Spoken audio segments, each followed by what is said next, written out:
We're days away from Trump's reciprocal tariff becoming a reality, which will obviously affect India. His reciprocal tariff move will come into effect on April 2nd. So India right now is moving in every direction to kind of soften the blow by taking a series of steps.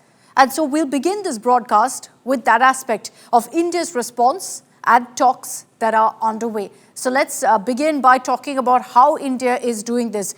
We're open to cutting tariffs on more than half of US imports worth $23 billion in the first phase of a trade deal that the two nations are negotiating. This is what our sources are telling us. So if that happens, it'll be the biggest cut in years aimed at fending off reciprocal tariffs. India is reportedly open to reducing tariffs on 55% of US goods, in fact, the imports that are now subject to tariffs ranging somewhere between 5 to 30%. So all of this is on the table right now.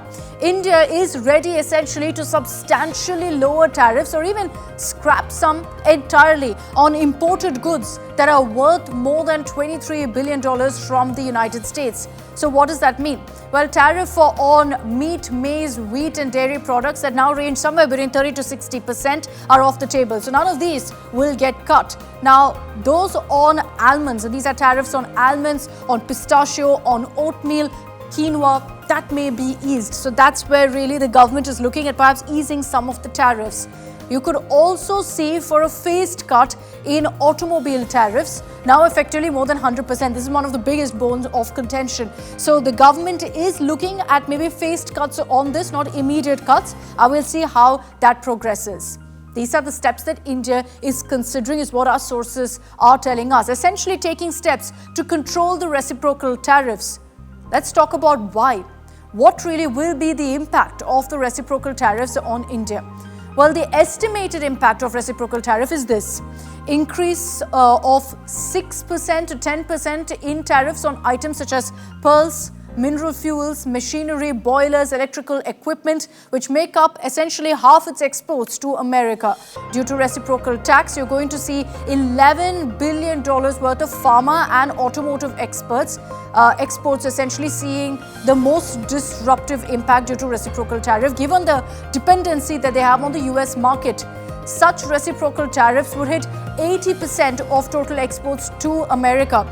You look at that worth, that's worth $66 billion. It's because of this impact that India is now looking at kind of cutting some of the tariffs so the reciprocal tariff doesn't hit us as bad. So what exactly is being done on this front? Well, the Assistant US Trade Representative for South and Central Asia is on a 5-day visit. Brendan Lynch is in India, so he'll be holding talks with Commerce Minister Piyush Goyal, besides meeting a number of senior Indian officials where it's hoped some agreement will be reached to control reciprocal tariffs. So we've listed out to you the reasons why India is really looking at reducing reciprocal tariffs and also how they have a deadline of April 2nd. There is, of course, a lot of speculation that when he announces the reciprocal tariffs on April 2nd, it may not be as bad as I showed you. That there's a possibility that Trump will soften the blow for India. And that's because there's also been a lot of talks between India and America. Brendan Lynch is, in fact, currently in India on a 5-day visit. He's scheduled to meet with Commerce Minister Piyush Goyal. Let's bring in Geeta Mohan, a Foreign Affairs editor, for more details on this. Geeta, even as, of course, India and the government is looking at what steps need to be taken to ensure the reciprocal tariff doesn't hit us as bad on April 2nd, give us details of what kind of dialogue we're currently having with America. Well, at this moment, we do know that there were a lot of engagements by Dr. Jaishankar, who was in the United States of America. He did engage the new administration. Then we had the Prime Minister himself. And at the highest level, there's one decision that's been taken, Akshita, and that has to do with a trade deal between India and the United States of America by fall this year. That really means that the two sides, the commerce departments of both countries, will have to get started on negotiations, which is why we are seeing this early visit of Brendan Lynch. He is here. He's in New Delhi, and in all probability, we'll see the official talks kick off tomorrow with the nuance of the BTA bilateral trade agreement between the two sides being worked out, where the focus will be, and like you rightly said and you pointed out, details on reciprocal tariffs. The focus would be on tariffs for America. It's very important that India ease up on the high tariff rates that it imposes on goods that are imported into India. But we again will have to wait and see how India is going to navigate that space, because it is to kick off on the 2nd of April. It could hit India badly. So India would want a carve out, a waiver to not have those reciprocal tariffs levied from the 2nd of April. But what are the areas where India is going to give in is something we'll have to wait and see. All right, Geeta, thanks for those details. Let me also bring in now Karishma Sudania of Business Today TV with us on this broadcast to kind of explain what really the government can do here to soften the reciprocal tariff blow. There is a lot of talk about us also taking steps to slice some of the tariffs that we impose on America. And therefore, on April 2nd, when any announcement is made, it's much lesser than the impact that we're expecting. Karishma Sudani is joining us with more details. So on that, Karishma, take us through really what your sources are telling you. Where could we see some tariff cuts on India's part before April 2nd? I think the big stuff that has to be looked into is what kind of middle ground both the countries find when it comes to reciprocal tariff. And the US team, which is in India, is going to now focus on trying to find this middle ground. Let's not forget that Trump yesterday has said that they will try their best not to put these tariffs on a higher note, just the way India has done. And sources are indicating that India may go for a 55% tariff cut, which is going to be very big, knowing the fact that our tariffs comparatively have been higher, though on an average they've been between 10 to 17%. Now, US is very clear that they will not go on sectoral tariffs, but they may go on broader tariffs. And these broader tariffs, come may what, will also come on India. All right, Karishma, thanks very much for joining us with those details. We'll see what really happens now in the days to come. April 2nd, just a few days away from that particular deadline. And clearly, the government is figuring out what really should be the response. But interestingly, we spoke, of course, to External Affairs Minister Dr. S. Jaishankar, who was at the Business Today Mind Rush event over the weekend, where he made it clear that India will put its own interests first in future trade deals, much like America first. We've always stressed on India first. But Dr. Jaishankar also spoke about free trade agreements, that they're no longer just economic tools, but also important strategic choices. The underlying issue has been the accumulated consequences of over-concentrated manufacturing, as well as massive subsidies and sectoral protection. The full impact of that was visible during the COVID pandemic on the fragility of supply chains. The Ukraine conflict created an additional set of concerns, especially those pertaining to food, to fuel, and to fertilizers. And when sourcing from key producers became challenging, its ripple impact actually spread across all businesses and all geographies. The fighting that we have seen since October 2023 in West Asia or the Middle East has added another dimension, because we have seen maritime shipping disrupted, and this has particular consequences for the Asia-Europe traffic. From time to time, business, in fact international economy, has also experienced the effects of extreme climate events. Now, on top of all of this, there are the economic consequences of sharper geopolitical competition. The digital and the technology worlds have felt the implication of this polarization most visibly. After decades of hearing the virtues of globalization, today the world is grappling with the reality of industrial policies, export controls, and tariff wars. In such a scenario, it is essential to identify advantageous trends and adapt our policies accordingly. First and foremost, there is the widespread concern today about de-risking the global economy.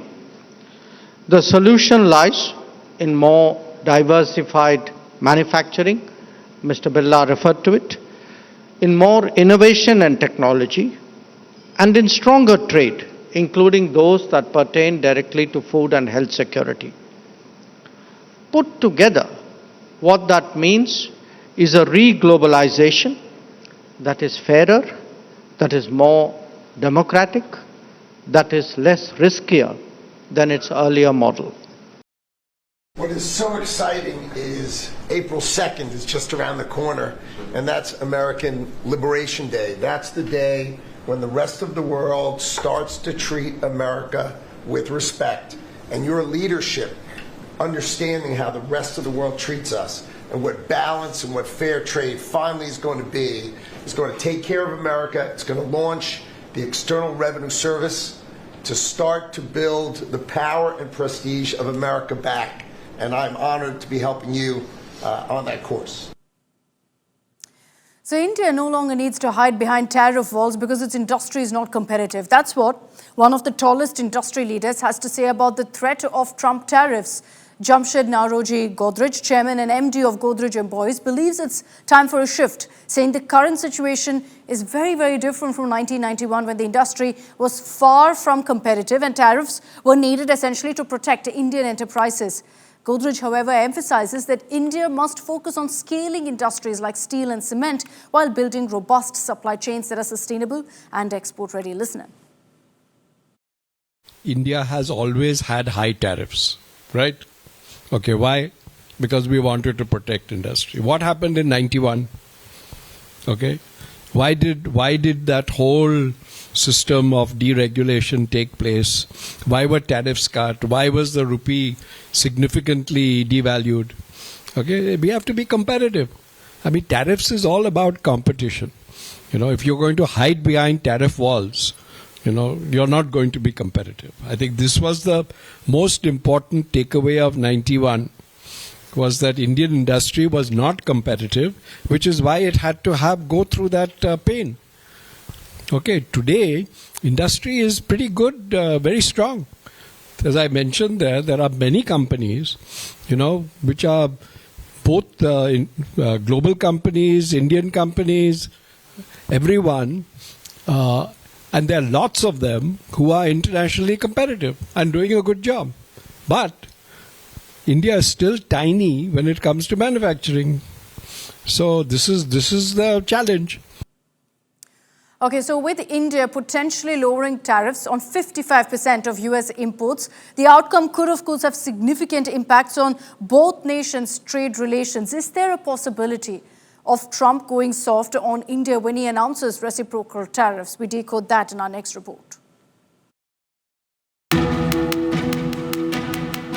As the clock ticks to Donald Trump's reciprocal tariffs, a high-powered U.S. trade delegation led by Brendan Lynch, the U.S. trade representative for South and Central Asia, reached Delhi this afternoon. Its 5-day mission in India to find a solution to the trade tariff standoff. The visit comes even as a report by Reuters says that an internal analysis by the government has estimated that reciprocal tariffs would hit 87% of India's total exports to the United States, worth $66 billion. The report adds that India is open to reducing tariffs on 55% of the goods it imports from the US. These goods are subject to tariffs ranging from 5% to 30%. India is said to be ready to substantially lower tariffs or even scrap some entirely. This, however, the report says, hinges on the US waiving off its reciprocal tariff. This comes on top of the overall reduction in import duties in Budget 2025. According to a government statement in Parliament, the simple average industrial tariff has reduced to 10.66% from 13.5% in 2023. The Finance Ministry has also introduced an amendment in the Finance Bill to reduce taxes on online ads, in a big relief to Google, Meta and X. Clarificatory amendments in the provisions for IFSC's provisions and presumptive taxation for service providers for electronic manufacturing units is also being brought in as government amendment. And the third one, for clarity and consistency, a government amendment is coming in for small changes in the block assessment provisions. And then the 6% equalization levy, which was being proposed, which was in effect for advertisement and other things, is being proposed to be removed, so that we can address the uncertainty in the international economic conditions. Indian equity markets, meanwhile, rose for a 7th straight session on Tuesday in hopes of diluted reciprocal tariffs. Fears over the sweeping tariffs seem to have lessened with US President Donald Trump's latest remarks that signal a softer stance than before. In what could be the latest recalibration of tariffs by Trump, he said several countries could get breaks. April 2nd comes, that'll be reciprocal tariffs. But we may take less than what they're charging because they've charged us so much. I don't think they could take it. In other words, they've charged us so much that I'm embarrassed to charge them what they've charged us. But it'll be substantial. And you'll be hearing about that on April 2nd. Trump, meanwhile, played another tariff card, threatening a 25% tariff on any country that buys oil or gas from Venezuela. According to an executive order signed on Monday, those tariffs will take effect on or after April 2nd. India is one of the big importers of Venezuelan crude oil and could face additional worries on this front. Bureau Report, Business Today Television. So now, even as India is looking to combat the reciprocal tariffs, the tariffs being imposed on other countries will also impact India. For example, President Donald Trump announced a sweeping new tariff aimed at countries trading with Venezuela. Nations that purchase oil or gas from the Maduro regime will face a 25% tariff on all trade with America beginning April 2nd. That means India too will be affected. Why? Because India had only recently restarted purchases of Venezuelan crude after a nearly 3-year hiatus of US sanctions on the country. Now, reportedly, India imported around 22 million barrels of crude oil from Venezuela in 2024, representing that's about 1.5% of its total crude oil purchases during that period comes from Venezuela. So India too will be impacted by the announcement that's been made now by Donald Trump. So many layers really that India now has to look into. It's not just a clear reciprocal tariff that will hit India, but also steps like this, where you have other countries being punished, as a result of which India too could be punished. Let's get your details and highlights of the budget that was tabled by the BJP in Delhi, their first budget in the national capital in 26 years. Chief Minister Rekha Gupta presented the BJP government's first budget. The allocation for the national capital this year is the highest ever done in Delhi, with a whopping 1 lakh crore rupees. Now, Rekha Gupta, while presenting the budget, said it will focus on women, healthcare, education, and importantly, the promises made by the BJP on the planks of which they came to power to clean the Yamuna, to transform the national capital, to ensure infrastructure development as well. So let's get you some of those highlights. Big boost for women because the government has allocated 5,100 crore rupees for the Mahila Yojana scheme, which is, of course, a monthly financial aid for women, which was promised by the BJP. 500 crores allotted for the Clean Yamuna mission and, of course, air pollution. Another big challenge for the BJP government. For the same, 300 crores has been allocated to take several steps to clean up the air in Delhi. As far as development infrastructure goes, Juggies, the slums of Delhi, 700 crores has been allocated for their redevelopment. 1,000 crores earmarked to boost just health infrastructure in Delhi. ने घोषणा की थी कि दिल्ली की गरीब महिलाओं को प्रति माह 2,500 रुपए उपलब्ध कराए जाएंगे। और मुझे ये बताते हुए अत्यंत खुशी है कि न केवल इस योजना को महिला समृद्धि योजना के तौर पे लागू करने का फैसला 2025-26 में इसके हेड में हमने 5100 करोड़ रुपए का प्रस्तावित प्रावधान किया है और साथ ही मातृत्व वंदना परियोजना के अंतर्गत जिसमें 21,000 रुपए गर्भवती महिलाओं को और 6 पोषण किट दी जाएगी, उसमें 210 करोड़ रुपए का प्रावधान किया है। यमुना की सफाई हमारे घोषणा पत्र का एक महत्वपूर्ण अंग है और इस बजट की भी मुख्य प्राथमिकताओं में से एक है।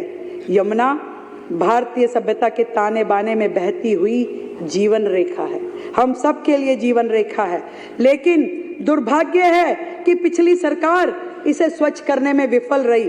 हमारी सरकार निर्णायक कदम उठाएगी और लगातार यमुना जी को निर्मल और स्वच्छ बनाए जाने की दिशा में काम करेंगे।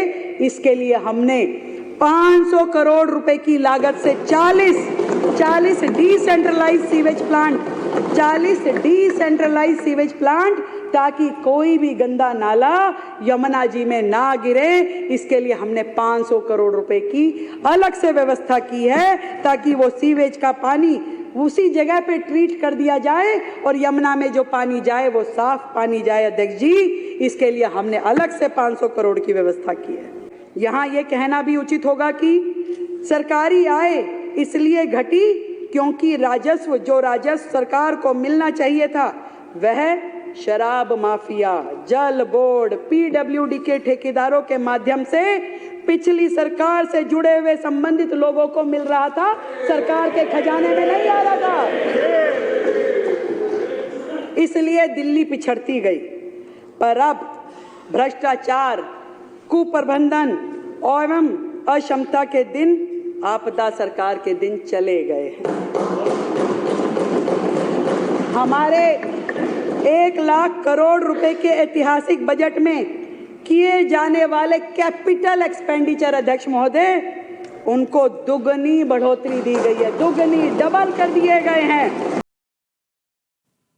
So let's break down for you quickly the highlights of the Delhi budget. Where are the maximum allocations been made in this 1 lakh crore budget for the national capital? First, the focus on women. Woman Chief Minister Rekha Gupta has made it clear that this is one of her priority areas. 5,100 crores has been allocated for the Mahila Samriddhi Yojana, based on which there will be 2,500 rupees given per month to women in the national capital. This was a promise made by the BJP. So they're fulfilling that promise with the allocation being made in the budget. 210 crores has also been set aside to ensure that the dose that they promised for pregnant women, that too is fulfilled. Now, as part of the allocation for women, you're also going to see quite a bit of money earmarked to ensure more CCTV cameras on the streets of Delhi, which Chief Minister Rekha Gupta has said is being done to ensure women's safety in the national capital. One of the biggest talking points of law and order, women's safety in Delhi is also going to be addressed with this particular allocation. Let's talk about the other big highlight of the budget, Yamuna.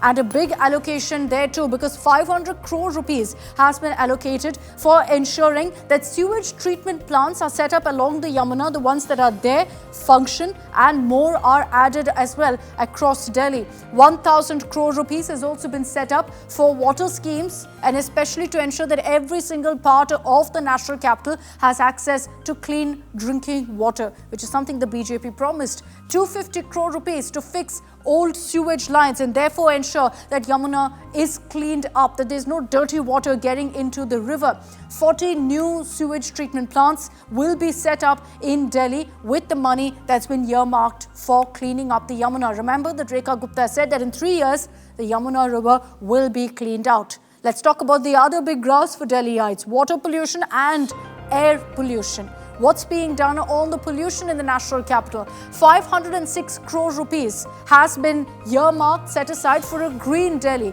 ensuring more tree cover, one of many steps needed to combat pollution in the national capital. 300 crores earmarked to curb air pollution. What really will this money be used for? How will they use this money to ensure air pollution is in fact something that comes down in Delhi? Well, you're going to see new pollution monitors being set up. In the budget presented, Chief Minister Rekha Gupta said 6 new pollution monitors will also be set up. But besides that, several other steps will be taken. We will hopefully see those in the next few months, where they will tackle pollution right from the get-go. So in the winter, this time again, we're not looking at, again, smogged out Delhi.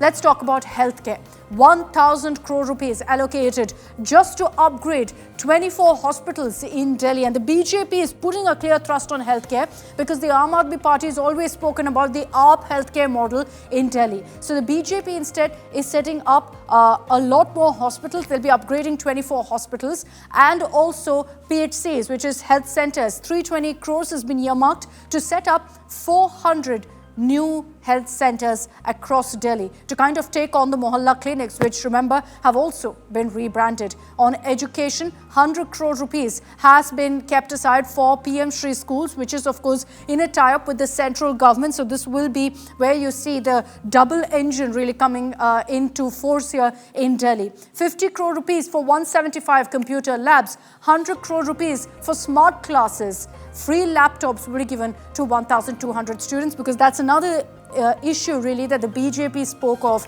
during the elections. 2 points particularly stand out here. What Chief Minister Rekha Gupta spoke of, one about the cleaning up of Yamuna and the other of the cleanup of Delhi's air to reduce pollution levels. This is something that the Delhi Chief Minister also spoke about at the India Today conclave, where she said in the next 3 years, the Yamuna will be spick and span.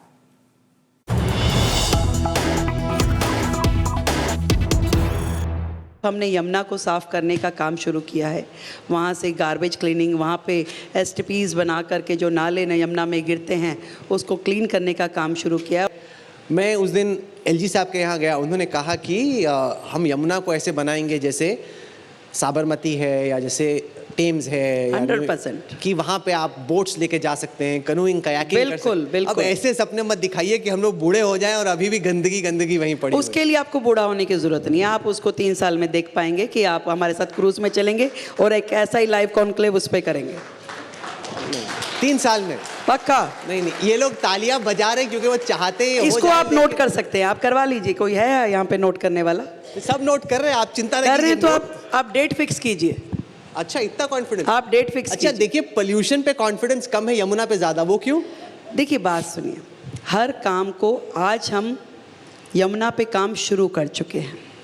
Pollution पे जो काम है वो दिल्ली में transport system को ठीक करना, दिल्ली के महत्व जो चीज़ें हैं वो करना, पर पॉल्यूशन एक ऐसी चीज़ है जो आपकी सारी सराउंडिंग से भी दिल्ली में आता है।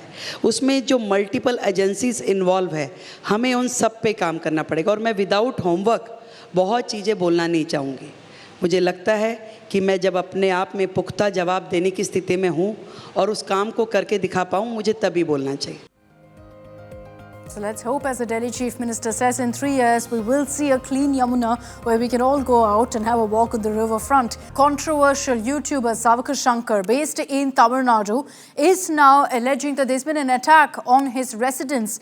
Savakar Shankar, and if you're from Tamil Nadu, you of course know that he's dominated headlines several times previously, has alleged that a gang broke into his home. They were dressed as sanitation workers, threw sewage in his kitchen, his bedroom, across his house, and even outside, and then threatened him over video call while his mother was alone. And the YouTuber claims the reason this kind of an attack was orchestrated on him was because he had exposed a sanitation scam on his YouTube channel. These are the videos that Savakar Shankar has shared, in which you can see these so-called sanitation workers, not even faces covered, walking around with buckets of sewage water, throwing it through Savakar Shankar's residence. He says he was away when this happened. His mother, senior citizen, was alone at home. And these people you see there throwing all this muck around, then entered the house, started threatening his mother, is what he alleges. And then they appeared on a video call with him and threatened him too. Now, Savarkar Shankar claims that the police are going slow on the investigation, that despite informing the police immediately about what happened, very few cops turned up, only a constable and sub-inspector arrived at the scene is what he alleges, that the attackers were actually there protesting for hours without leaving the premises and yet no action was taken. Now, Shankar has actually blamed the Tamil Nadu Congress president for this attack and has questioned why no arrests have been made in this case. Remember that currently is the CBCID that's probing this particular case. Yesterday, when I was leaving for office from my home at Kirpak, some people threw stone at my car. They came in 2 buses near my house. When my car moved, they started pelting stones on my car. After 10 minutes, I called back my mom again. And she said that people have broke open the back door of the house. They have come inside and suddenly somebody snatched the phone from my mother and they came on video call to me. And in the video call, I can see around 20 to 25 people inside my house. And they said that if you were here, you would have been bashed up. Now see, how we are vandalizing your house. Had you not been here, we would have burnt your house, they said. After this incident happened, I learnt that all those people were sent by TNCC President Mr. K. Selva Perundagai. The reason Mr. Selva Perundagai is angry on me is that I have exposed a huge scam in the delivering of vehicles in the Dalit Entrepreneur Scheme. I am condemning this incident, should not allow violence anywhere, any part of the Tamil Nadu. I am very clear. But what way I am connected? You tell the police, you tell the court what happened. So why is he blaming you, sir? He is having hidden agenda. His hidden agenda is high expectation. Why you of all politicians, sir? Why are you targeted by Savarkar Shankar? He targeted everyone. One episode, one targeted. So nowadays, he is targeting me.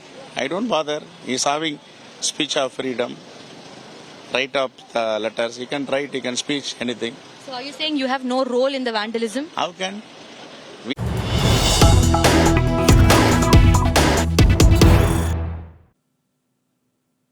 So are we going to be seeing a BJP AIADMK tie-up once again in Tamil Nadu? There's endless speculation over this. As Edappadi Palaniswamy is currently in Delhi, there are questions about whether he's meeting with the BJP High Command to figure out some sort of alliance deal. Will the AIADMK and BJP join hands for the upcoming elections in Tamil Nadu in 2026? Speculation is mounting over the fact that the AIADMK leaders, one after another, are making their way to Delhi. First, it was a load visit by EPS, by Edappadi Palaniswamy. Now, SP Velumani, KP Munuswamy, senior leaders of the AIADMK are also in Delhi. And there's speculation that there's a meeting between EPS and the BJP High Command to seal the deal for an alliance. Remember that previously in the 2024 general elections, they broke off the alliance between AIADMK and BJP, with EPS making it very clear that there was no question of tying up with the BJP. Of late, in the last few months, he softened his stand, saying that they're fully open to any alliances. We can't really speculate on who we'll tie up with, but we're open to all possible alliances. This was seen as a climb down of sorts by the AIADMK and sending across a message that they are open to an alliance with the BJP as well. Pramod Madhav is joining us live from Chennai with more details on this. Pramod, what are you picking up from your sources? How do we really read into EPS's Delhi visit? Is it a given essentially that he's here in Delhi for a meeting with the BJP High Command to figure out whether there could be an alliance? Akshita, one thing is pretty clear. We've been actually picking up very kind of like the small sentences that have been made by EPS in the previous almost 6 months. If you take it earlier, he said there is absolutely no alliance with BJP and such things. But since the beginning of this year, it has slowly changed, where he's now saying that there are more months for it. During the almost next year only we'll come to know about the alliance talks, and he's asking us to wait. So he's only clear about one thing for now, and that is no more OPS inside AIADMK. But it looks like he has softened his stance when it comes to BJP. In fact, today was a very interesting day because today he had a sudden visit to Delhi. He left to Delhi, and the only reason that was given from AIADMK is that he is going there to see the AIADMK party office that has been constructed over there, and that seems to be the only reason that he's skipping the very important meetings, assembly meetings such as. In fact, the Chief Minister took a dig at it, saying that we heard that we've got news that the prominent opposition party AIADMK's opposition party leader has gone to Delhi, and we also heard news that he's going to meet a prominent person. These are the words of the Chief Minister, and he says probably the opposition leader should also emphasize on the two-language policy. So definitely something major is cooking up, and this seems to be in another 1 week or two, we will get the answer to all this, Akshita. Pramod, just stay with me. The reference that you were making to what the Tamil Nadu Chief Minister said, let's just play that out for our viewers, the sarcastic taunt that came in from Chief Minister Stalin. இன்று காலையிலே கூட நம்முடைய எதிர்க்கட்சி தலைவர் டெல்லிக்கு சென்றிருப்பதாக செய்தி வந்திருக்கிறது. டெல்லிக்கு செல்லுகிற நேரத்தில் யாரை சந்திக்க போகிறார் என்ற அந்த செய்தி வந்திருக்கிறது. அப்படி சந்திக்க நேரத்திலே இது குறித்து அவர் வலியுறுத்த வேண்டும் என்ற அந்த வேண்டுகோளை இந்த அவையின் மூலமாக நான் எடுத்து வைக்க கடமைப்பட்டிருக்கிறேன். So that's MK Stalin. They're saying we all know who EPS is going to meet. So please convey what we all feel about the language policy. But Pramod, looking at really the issues that have been making headlines in Tamil Nadu, delimitation, the language fight, all of it, targeted at the BJP. The AIADMK has pretty much been on the same page as the DMK on this. So it'll be interesting to see how the AIADMK then shifts their stance if an alliance were to actually take place. There's a question mark on it, especially because it's well known, of course, that for the AIADMK and the Tamil Nadu BJP unit, there's no love lost. Well, Akshita, that's what I'm trying to say. Probably 2 weeks, there's going to be something that's going to happen in the state of Tamil Nadu, and probably indication seems to be that it is going in favor of whatever EPS has thought, and maybe that's the reason he had to leave immediately. Imagine him making a sudden plan. Even the Chief Minister knew that it was a sudden plan. In fact, on one end, either the Chief Minister's sarcasm is much stronger or the state intelligence team is much stronger, because he claims that he got news that the opposition leader is leaving for Delhi, and he also says that he got news that the opposition leader is going to meet a prominent person. So definitely something in favor of EPS is happening in Delhi, and that's the reason the Chief Minister is also taking a dig at this, Akshita. All right, we'll track all the takeaways from EPS's visit to Delhi. But for the moment, Pramod, thanks very much for joining us with those details. In a week or two, will there be some sort of announcement on alliances in Tamil Nadu? We'll have to wait and see, but there's definitely endless buzz that we're going to see an AIADMK-BJP tie-up yet again for the upcoming assembly elections. All right, let's move on now to another big story that you need to watch out for, viewers, because you have to beware now of the latest digital scam doing the rounds. A WhatsApp scam has trapped lakhs of Indians, and with just one simple message: your WhatsApp can be hacked, meaning your contacts, photos, everything will be accessed by this hacker. So let's show you some of the messages right now that we are seeing. Messages really that some of my own colleagues have received from their family members, in which you'll see the conversation seems as normal as possible, and yet they got scammed. These are some of those images. You can see it says hello, the person replies saying hi, then they say hi, how are you? All these, by the way, are messages from someone whose phone has been hacked. And then there's that message which you see at the very end, which says, I'm sorry, I sent you a 6-digit code. Can you send it back to me? It's urgent. These are the messages that my own colleagues have received from their relatives, from people on their contact list who got scammed, and so they got these messages. So let me explain to you how exactly this works, this entire scam, what you need to watch out for. You'll get a message on WhatsApp from someone in your contact list. It can be your mother or your father, and imagine it that it comes from one of them, because then you're going to think it's perfectly normal. The last chat will be there in the chat window, so they send you a simple hi. It seems completely normal, and you reply saying hello, and then comes in a request. Citing different reasons, the message will ask you to share a code or an OTP that's been sent to you by mistake. This is what will be said on that message, but they'll say it's urgent. So imagine this, your father or mother essentially asking you to share an OTP that they sent to your number by mistake. It seems fairly normal, right? Well, don't do it. You share an OTP and that's it. Your number is hacked. So at this point, when you get these kind of messages saying, even if it's from someone you know very well, saying share a 6-digit code, share this OTP, do not do it. What you can do then, and because obviously this is so simple and yet so difficult to identify as a scam, how do you combat this? Well, essentially what you do is you immediately call the person, and do not call on WhatsApp. You have to actually call them using your phone to check with them what's happening. If they confirm that they've sent that number to you or an OTP, you can go ahead and send it. Otherwise, avoid it. do not share any code, and instead block that contact, alert anyone who's a mutual contact as well. Because how this WhatsApp scam is spreading is once they, let's say, hack my phone, they go ahead and send this message of, hi, hello, I've sent this code to everyone on my contact list. And so it's spreading non-stop right now in India. It's a problem really, because we've seen so far all of the issues of digital arrest and whatnot, adequate awareness on that. But on this, there's still a question mark about whether people know enough. I want to bring in Cyrus John, editor of Emerging Tech at indiatoday.in. Cyrus, good evening. The latest scam on the block is a scary one, because so many of us, of course, active on WhatsApp, a simple hi, hello, I've sent you an OTP, seems fairly normal, and yet this is a scam. That's all, Akshita. I think the one thing that we can learn from this is if anyone, be it your relatives or a friend, is asking for an OTP or a code, you're supposed to give them just one answer.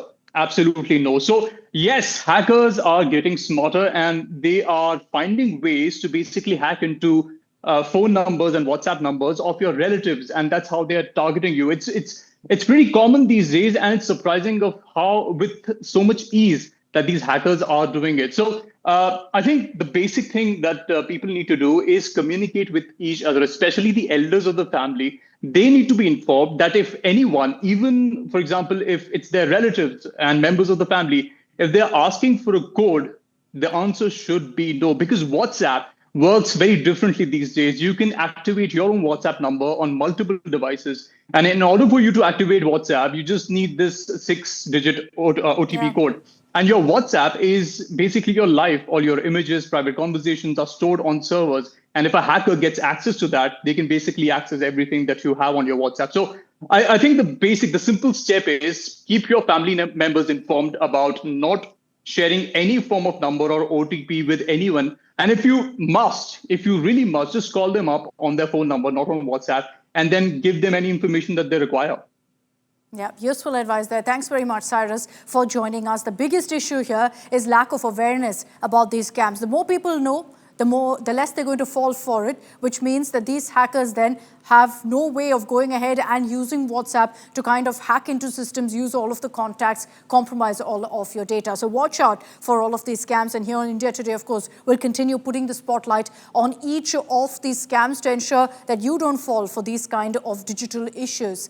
Let's also get you now some international stories. Chinese automaker BYD has surpassed the 100 billion revenue mark last year and therefore taken over the global EV crown from Elon Musk's Tesla, which is one of its biggest rivals. And this is huge news because Tesla's sales are dropping globally with political headwinds and fierce EV rivals throwing up challenges like that of BYD. Here's more in our next report. I'm leaving you with this one.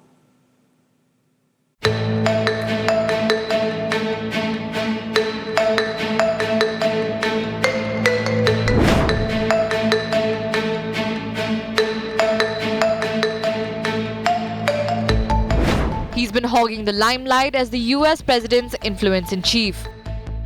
From being included in Donald Trump's inner circle to being handed an axe to trim the size of the US government, Elon Musk has been riding a tide of personal success. However, that's not the case with his iconic electric car brand Tesla.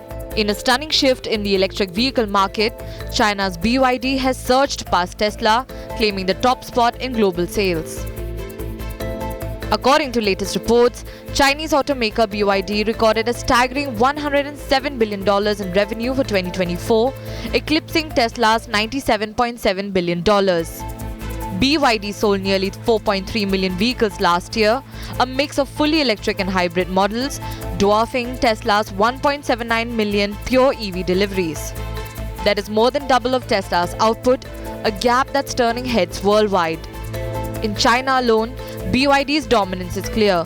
Last month, the company sold over 318,000 vehicles, a 161% jump from the year before, while Tesla's sales in the same market dropped nearly 50% to just 30,000 units. So what's driving the BYD surge? Analysts point to BYD's affordable pricing. Models like the Seal EV start at just $12,000, paired with cutting-edge technology like their new 1,000 kilowatt charging system, twice as fast as Tesla's superchargers. BYD has also mastered vertical integration, building their own batteries and software while offering prices that Tesla cannot match. BYD is also accelerating its global push with record exports last month. Meanwhile, Tesla faces challenges. Sales in Europe dropped 45% this year and its China slump continues. The markets are reacting too. BYD stock has soared 37% this year, while Tesla's has plummeted over 27% in 2025, reflecting investor confidence in BYD's momentum. Closer to home, the India experience tells a stark story for the two companies. Tesla's been knocking on India's door for years, tangled in high import duties, once 110%, now eased to 15%, and demands for local manufacturing. Meanwhile, BYD's is already cruising Indian roads, with models like the Atto 3 gaining traction since 2022, capitalizing on affordability and a head start in the world's third largest auto market. Bureau Report, Business Today TV.